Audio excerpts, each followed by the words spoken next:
我哋今日咧就請咗個朋友嚟傾偈，係啦，咁所以咧我哋今日都要介紹下佢啦，佢係我哋第一個朋友嘉賓啦，亦都係第一個女嘉賓啦。女嘉賓添。女嘉賓。OK。你陣間驗下睇，點樣要交報告咯，叫佢。我睇下身份證啫。身份證嗰啲係啦，唔知大家有冇聽過家和萬事興啊嘛？就咩家衰口不停啊嘛？係啦，唔係係嘉欣口不停，因為我哋呢個節目係咁講嘢噶嘛。係。所以就換咗嘉欣上嚟，佢就口不停嘅。係啦，冇錯啦，歡迎我哋今日嘅嘉賓蘇嘉欣小姐。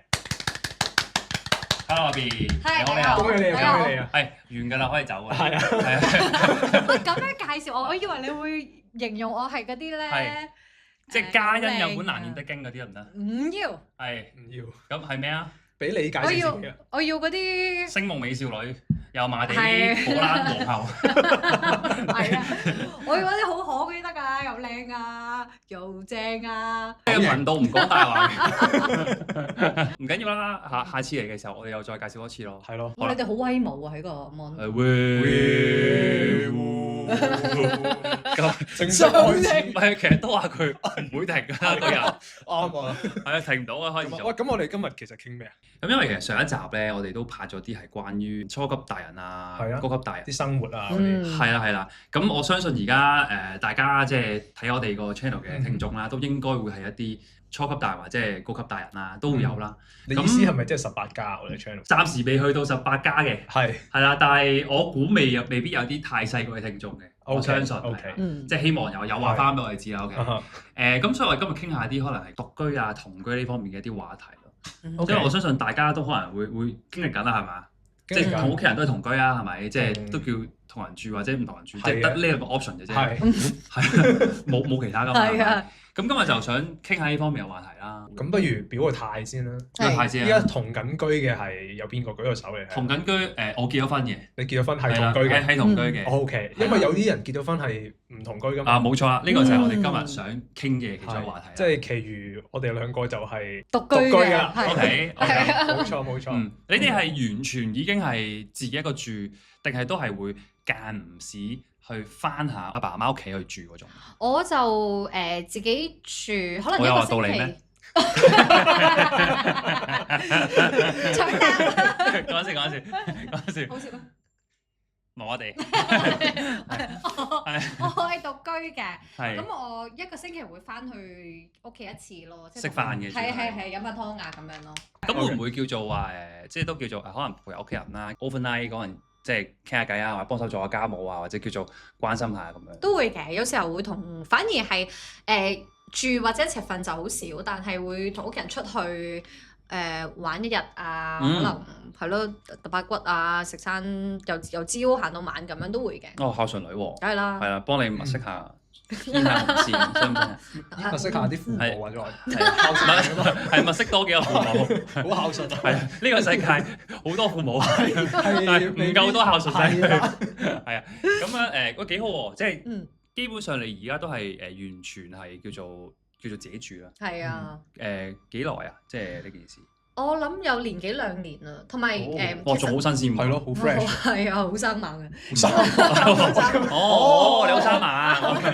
我想講真係獨居咗，你翻唔到轉頭㗎啦。我有朋友問我，你會唔會即係翻去同屋企人住啊？或者譬如因為我有諗過可能搬地方，有時候都要翻去，都冇諗係咪同原生個屋企好近，反而係自己方便做嘢咯。咁但係中間可能有啲時間要翻屋企嘅，我都話唔好啦，即係寧願係可能出邊租一個地方一段時間，或者係去啲朋友度住，都未必會翻屋企咯。咦？去朋友度住啊？係啊，即係有諗過係同朋友夾租嘅。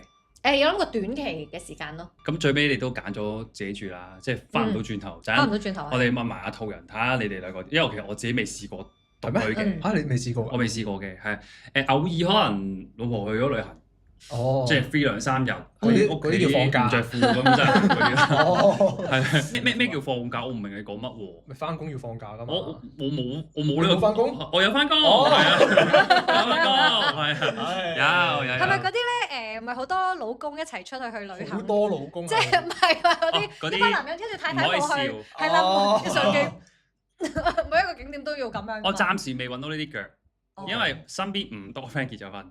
反而我身邊多 friend 係都真係暫時同緊屋企人住，或者都有啲其實係結咗婚，跟住都同屋企人等買樓嘅，就各自住翻自己屋企先。通常最主要係真係經濟考慮咯。係啦，主要都係啦。咁阿途人你咧？我自己住嘅年資有我諗6至7年咯。哇！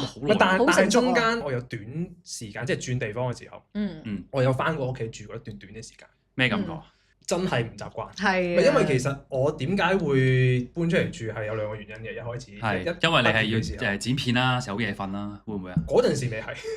係啦，嗰陣時唔係因為我以前讀書嘅時候住宿舍啊。係啊，咁住宿舍就慣咗自己一個人住，自己一個人生活。但係住宿舍唔係自己一個人住嘅喎，住宿舍都係群體生活嚟嘅喎。但係你有自己一間房一個空間，跟住咁嗰個群體生活同你喺屋企嗰個群體生活唔同㗎嘛。OK。係啊，你可以選擇自己獨處嘅時間，亦都有班人嘅時間。係。咁呢啲嗰個自由啊，即係冇屋企嗰個嘅當時嗰個照顧啦。係。跟住第二就係因為屋企嘅物理環境限制啊，房間唔夠。係。咁我有個妹。係啊，呢個就係因為佢大個啦嘛，咁冇理由仲男女 share 房嘅。OK，我之前不嬲都係男女 share 嘅。細個嘅時候真係。咁啊，真係有啲唔方便。咁樣，所以咁應該呢個時候應該係唔係你搬出去住啊？你應該係唯一日換咗個鎖，跟住貼張紙，同你阿妹講：你大個女啦，係時候出去住啦。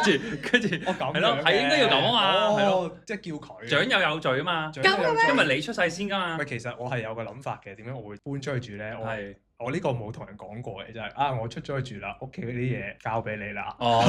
即係就take care少啲。我係咁樣諗，係有少少反叛嘅心態。但係結果咧，有冇少到？結果係真係嘅，但係即係有啲重要事情嘅時候都要理翻。OK，我哋今日呢度出咗一個孝順女同埋一個唔孝順仔。係啦，咁樣咯。咁所以其實真係慣咗，跟住就自己一個住咯。係。不過我認同係舒服啲嘅，即係小別勝新婚咁樣咯。好多㗎。係啊，以前咧喺屋企咧，即係我即係成日都甩頭髮啊嘛，女仔。係頭髮都可以令到我同屋企即刻摸咗頭髮。會啊！我以前我妹都係㗎，甩頭髮咧，我阿爸就鬧㗎啦，係啊！你知唔知有一樣嘢可以解決咗問題啊？係洗頭髮。唔係，就係全屋都係女人，除咗個老豆之外。即係連個老豆都。我老婆嘅家庭就係咁啦，全屋都係女人，咁就冇。你根本就冇得 A。唯一叫你生咗幾個女人。只可以求生存。係咯，你只可以幫我就執啦。咁你哋係因為有男有女，你係哥哥細佬？係有哥哥細佬。係有男有女。大家庭喎，即係聽你咁講啦，會唔會都係因為可能自己本身屋企咧唔夠空間，冇自己一間房，所以搬出嚟嗰個需求會大啲？其實都係嘅，我諗呢個係一個最大嘅誘因啦，即係大個女咗啦，但係又冇一個自己即係足夠嘅空間啦。我媽咪都已經以前都成日話我，你成日都唔留屋企啊，即係當屋企係酒店咁樣係啦，借翻嚟瞓啦。我覺得特別係新一代啦，留喺屋企咁都有一個原因㗎嘛，即係唔係為咗留而留㗎嘛，我哋都有自己想做嘅嘢。我係疫情嘅時候就租咗 studio 嘅，咁嗰陣時就未完全搬出去住，但係就覺得哇有自己嘅地方好爽，做下嘢喺嗰度，有時可以夜啲先翻屋企。係啦，同埋當做嘢同埋休息嘅地方都係喺同一個環境咧，好似做嘢都特別有效率咁。OK，我有另一個睇法咯，因為我真係都試過你話做嘢同休息嘅地方係同一個環境。我以前好中意喺房一張床度做嘢咯，跟住發覺咧啲嘢太重疊咧，其實係會影響到工作效率同埋影響個人嘅休息。我會分時間。我哋分時間。係啊，我分唔到啊。我一有嘢做咧，我就會停唔到咯。OK，咁我就要界開啲區域咯，我喺房，我而家係不能夠俾自己做嘢。係，我哋冇人阻止到佢去創作啲片嘅。如果佢想做嘅時候，但係如果佢唔想做嘅時候，我哋冇人可以叫，冇人鼓勵到佢。係啊，即係好似呢個回魂夜咁，親手俾我殺死嘅人係救唔翻。係冇啊，所以你哋就即係兩種 style 啦，即係有啲識得界開啦，有啲會又覺得做嘢同埋住嘅地方一齊會方便啲啦。OK，咁但係即係如果去翻嗰個問題就係。其實應該大多數人都係因為冇私人空間呢個原因先搬出去住。即係如果我屋企夠大嘅，未必話2層3層嗰啲啦，可能未必係村屋啦，多啲房有2層或者多啲房啦，間房有套廁啦，會唔會有唔同咧？咦，我覺得同性格都有啲關係，即係我係比較中意獨處嘅時間，或者我覺得啦，我自己係比較獨立啲嘅。但係我以前有一啲嘅另一半啦，或者我嘅朋友啦，佢哋係一定要有人陪嘅，即係夜晚就算出去住酒店，佢都話哇唔得，我自己一個都夜晚一定要係有人陪我傾電話，跟住先至可以瞓着嗰一種。所以我覺得性格都有影響。中意群體咁樣，我唔得咯，我要去到休息嘅時候，或者即係翻到屋企，即係除咗係可能拍拖咁樣嗰啲同居啦，如果唔係我係好難係。有一個人喺我隔離，我係可以完全放鬆到，都係。喂，咁係啊，咁今日即係我哋有機會傾到一啲可能同你嘅諗法好似嘅話題，但我都想再問多少少嘅。假設啊，兩位而家你屋企咧，每人一間房，每間房都有套廁嘅，間房大到可以擺埋 sofa 噶啦，總之你要嘅都有晒，有埋工作間噶啦，即係有台有凳有 sofa，可唔可以搬翻嚟屋企人住？如果屋企人需要我照顧嘅話，就會咯。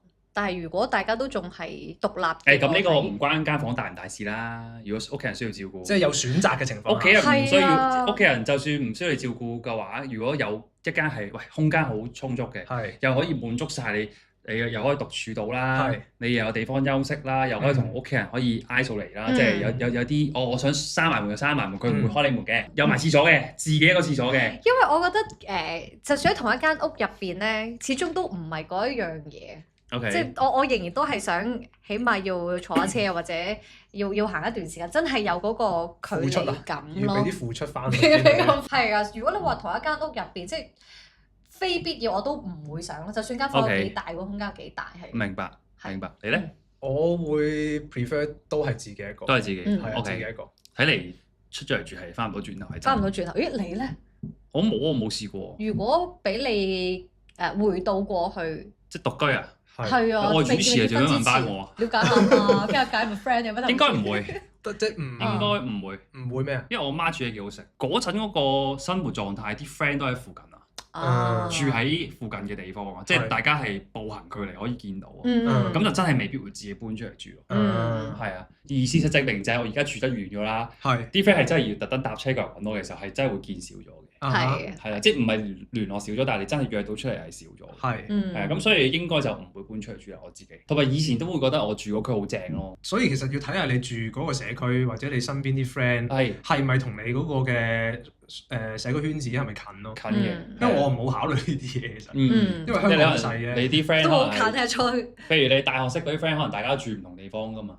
即係譬如你同開啲中學朋友或者小學朋友玩嘅話，大家就係嗰區㗎啦。都係。係啊，所以個個唔同嘅，我覺得。有冇啲情況就係結咗婚會唔會係唔一齊住？即係唔係因為感情唔好啊，而係佢哋選擇一齊生活嘅方式係我哋分開住、分開瞓啊、分開瞓。呢個可以答到你。係點啊？係好多人咁樣做。哦，真係㗎？分開住啊？係啊，因為咧，我喺傾呢個 topic 之前咧，我有一日屙緊屎嘅時候，上帝啊，唔係其實我喺度諗，其實有冇人結咗婚就會唔住埋一齊嘅咧？你有冇諗過啊？冇諗，係冇發生啲咩事嘅，即係唔係話我自己喺呢方面有啲咩諗法，而係突然間會彈咗呢樣嘢出嚟，跟住我就 Google 啦，即係睇下，原來真係有唔少人係咁樣做嘅，即係當然各自嗰個原因有唔同啦。係，俾你估下，你哋覺得有啲咩原因會令到啲人會分開住？你意思係感情以外，唔關感情事？唔關感情事，係可能已經結咗婚嘅。工作咯，講多少少。大家嗰個工作嘅地方，如果有啲係港島，有個新界或者要深圳嘅，咁可能真係住翻近嘅地方。因為我相信結婚前其實已經有一個生活嘅模式㗎嘛，大家咁冇理由，即係的確嘅，我自己都會諗就係冇理由為咗結婚而完全改變咗自己咯。係咯，我覺得呢個會係一個因素，未必會搬埋一齊住。即係你都幾聰明。你而家先知咩？係啊，而家先發覺到呢個優點。可能都係缺點嚟嘅。但係都真係咧，我睇翻啲上網嘅一啲可能匿名嘅一啲即係人去分享。唔係你啊嘛？唔係我，因為我自己咧好中意睇啲咩？我除咗睇 IG 啦，我好中意睇 Twitter 嘅。Twitter 跟住其實 Twitter 係比較多華語圈，即係叫做華人會分享佢哋自己啲嘢。唔知點解佢哋好中意 Twitter 度講，可能佢哋覺得即係舒服啲咯。即係講嘅嘢可以闊啲啦。咁樣跟住亦都會睇下唔同嗰啲訪問啊。係。咁有啲人咧，你頭先講啦，即係香港雖然唔係話好大啦，但係你有時去翻工都成粒鐘噶嘛。咁但係香港我覺得咧，分開住個成本咧真係太高啦，所以少啲人咁樣做嘅，除非係跟翻自己屋企住。係啦，即係如果唔係你要額外再揾多2個單位，2個人分開住咧，其實條數係好襟計嘅。特別如果你係有譬如你話諗住置業嗰啲計劃咧，就更加可能唔會咁樣做啦。係，除非你公司係有 housing 啦，有啲人，即係有啲人啲公司係直情俾埋錢你。係 allowance 嘅。係啦，咁我爽啦，係咪先？但係咧喺啲歐洲啊，或者譬如大陸咧，好興一樣嘢叫做週末夫妻啊。哦。係啊，唔係純粹講佢哋嗰個肉體關係喎，而係講緊佢哋係真係1至5要返工嘅時候咧，佢哋係分開住嘅。因為有個人就分享就係話啦，佢同佢老公可能喺唔知邊個城市啦，一個喺城東，一個喺城西返工嘅。係啦，咁如果夾硬揾個中間點咧，就大家都要用個幾鐘返工嘅。咁如果就是第一個咧，一個就15分鐘返工，一個就2個鐘先返到工嘅。即係冇熟啦。即係對大家都冇效率啊，係啊。係啦，咁佢哋就於是咧就租咗2個單位，2個都係步行距離10分鐘係返到公司。然之後佢哋就輪流卡啦咁樣，即係每個禮拜去對方嗰度，即係5、6日咁樣一齊去度過個 weekend 咁樣咯。係啊，你哋有冇聽過呢啲？身邊有啲人係咁？身邊冇。但係聽落有啲似拍緊拖啲狀態咯，即係呢種嘅生活模式啊，呢2個人。係啊，同拍拖冇分別，即係大家1至5可以做嘢。簽乜紙嘅拍拖咯。係咯。係。我都冇聽過，不過我覺得呢個都係一個幾好嘅方法。我將來都會參考下。大鑊啦！你啟發咗佢啊！啟發咗，大鑊！因為真嘅，我覺得你哋有冇聽過咩愛嘅5種語言咧？有 language。係啦，咁啊其中一個中文啊、英文啊、德文咯，都聽過係嘛？係其中一個就係講日文啊，好煩，就係講愛嘅嗰個叫咩啊？嗰個 quality of love 啊。嗰個時間，唔好意思啊，cut 咗 quality of time 聽開德文唔好意思，轉唔轉？咁我係好認同呢樣嘢嘅，特別係大家喺香港嗰個生活節奏同埋嗰個壓力咁大咧，放工有時候真係好攰或者好猛，你根本就如果我諗我係男仔，我仲要氹我嘅另一半，或者我有時要接受一啲脾氣，或者我可能都會有我自己嘅脾氣抒發出嚟嘅時候，咁。點解仲要逼自己好似一齊生活喺一個空間？或者要逼你氹我，或者處理屋企啲好混亂嘅嘢。係啊，係一個煩惱嚟㗎。咁不如將啲時間即係放喺放假嗰幾日，就變成一個好有價值嘅相處咁。OK，哇，都 make sense 嘅。其實嗰個喂係咪啟發埋兩位？唔係，其實頭嗰個係咪你嚟㗎？嗰個匿名人士就係我哋係咪唔打唔撞牆？係咪就係你啊？都啱嘅，其實真係好睇拍緊拖嗰2個人佢哋個 style 係點。即係有啲人係會重視 quality time，但係有啲人唔得噶嘛，佢要死黐噶嘛。係死黐嘅，即係唔講嘢，但係又冇講到死黐，但係中意人陪住咯。係嘅，死黐係我誇張咗嘅，即係好中意啊！個死代表好中意，即係廣東話博大精深。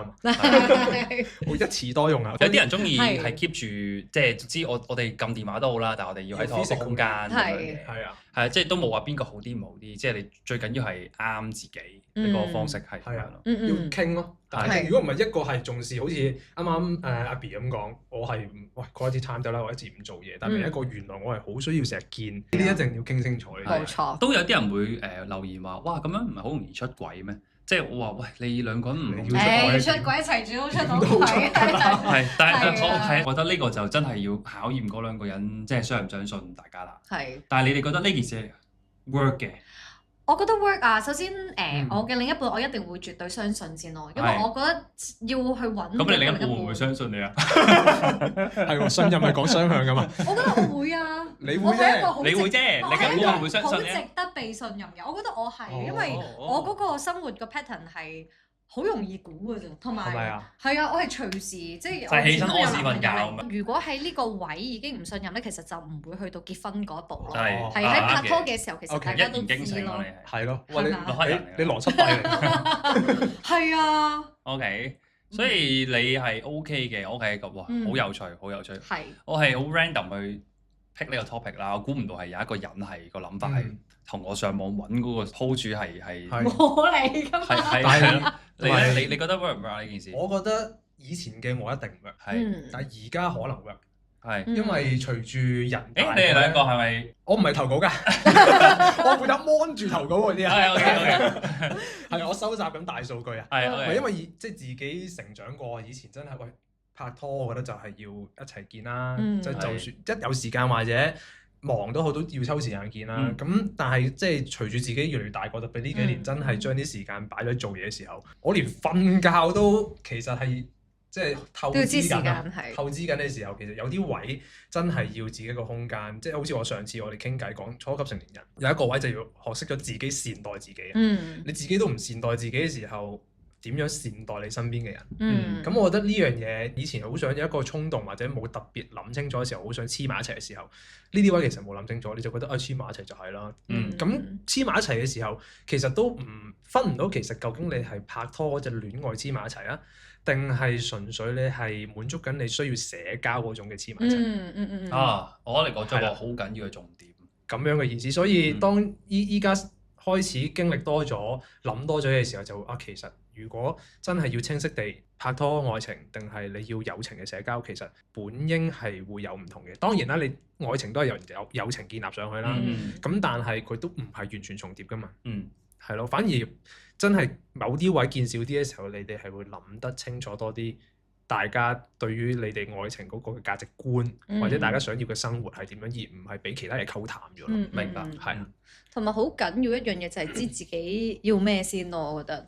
因為有時候係要首先知道自己想點咯。我記得其實頭先你講嘅嗰個 concept，即係網上面有人提出係因為而家特別係新一代啦，會好重視自己，知道自己係一個點樣嘅人，而唔係被傳統嗰一種，即係一個家庭一定要係爸爸媽媽一齊好開心，即係爸爸負責工作，媽媽又點樣？開心。你係咪想講咩意思啊？即係都唔一定好開心，可以一齊唔開心嘅。即係一定要喺屋企入邊咁樣，住爸爸出去做嘢，可能媽媽又要家庭主婦，即係我覺得呢一種係一個傳統嘅思想，即係嗰個規則啦，個人生軌跡、社會規則啦。係啊，但係而家新一代，我諗大家更加清楚自己嘅生活嘅時候，特別對於職業或者女士啦，特別係女士而家嗰個職業導向已經唔係以前咁樣，即係生小朋友就要放棄所有嘅時候，我諗可能係要有啲改變。咁如果呢個狀態生小朋友點樣處理啊？係喎，我又想講就係點樣可以破到呢個冰咧？就係小朋友咯，我諗真係。係啦，生小朋友係作為一個連結，令到即係兩個分開住啦，嘅伴侶結咗婚嘅伴侶會喺翻埋一齊。我都覺得係嘅。咁如果我覺得解決嘅方法就係，如果你經濟條件許可，我就可能各自都有一間房，想有啲 me time 嘅時間就可以 me time。同埋有時都的確係因為大家個工作習慣同埋睡眠習慣唔同嘅，即係我聽過啲好笑嘅就係話，有個女仔就好驚熱嘅，佢就會開一定要24度以下先瞓到覺嘅。但係咧個男仔就24度以下又瞓唔到覺。係即係所以兩個對於冷氣嗰個物理環境條件好變咗個冷氣根本就係兼容唔到大家，一個就好熱，一個好凍，咁變咗就唯有最好就係分房瞓。都有啲係因為避寒啦，譬如有啲係夜晚需要開一啲好長嘅會嘅，唔同 time zone 工作，係啦，唔同 time zone 嘅人去開會啦，咁其實變咗係真係的確係有呢個需要嘅。我覺得作為小朋友個成長，我覺得父母係要一齊住嘅。係啊，我認同呢個 topic，我哋可以下次即係揾一次機會傾一傾小朋友呢個。可以係啦。咁但係頭先講嗰種就係 LAT 啦，呢啲叫做就係 living apart together couple， 係啊，你應該叫係唔知係咪叫 let 啊？係啦，即係 living apart together couple， 即係總之就係個意思係親密關係係有嘅，伴侶關係，但係分居式嘅共同生活。嗱，分居式嘅共同生活啊，係啊，即係有少少要釐清呢樣嘢嘅。我諗唔係獨立生活，分居係個物理條件分居，共同係大家一個連結係有共同。係啦，即係譬如我哋可能啲嘢 share 用啊，跟住啲經濟嘅一啲即係譬如計劃係共同去一齊做啊。同埋而家嗰啲情緒價值咯，即係有啲真係會放工好想傾個電話啊，大家了解今日點樣，俾啲支持大家。咁我覺得嗰個連結喺如果結成夫婦之後，即係決定得行呢一步，我諗係呢個係反而係更重要咯。多於物理上面要一齊。多於係咪一齊住？即係反而係大家俾大家出嚟嗰個時間。係。你覺得如果自己同居之後啦，你哋個朋友圈會唔會因為咁樣而縮細咗？會唔會叫做放棄咗自己一啲本身嘅社交咧？我覺得唔會，即係如果想聯誼嘅嗰班朋友咧，係點都會約嘅，係啦。